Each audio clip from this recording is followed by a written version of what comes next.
Flood की ताज़ा तरीन सूरत हाल से आपको आगाह कर देते हैं। फैसलाबाद माड़ीपतन ब्रिज पर रेस्क्यू ऑपरेशन के दौरान कश्ती में पानी भर गया। कश्ती डगमगाने से एक फौजी अफसर पानी में गिर गया, जो कि रेत निकालने वाली मशीन को रेस्क्यू किया जा रहा था। रेत निकालने वाली मशीन ब्रिज के नीचे से गुजरकर दूसरी साइड पहुंच चुकी थी।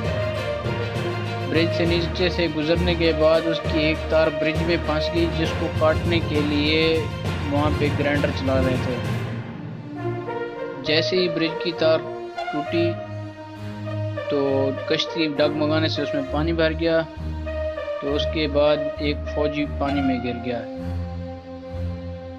जैसा कि वीडियो में देखा जा सकता है कि तार कट गई है। तार कटने के बाद कश्ती डगमगा गई।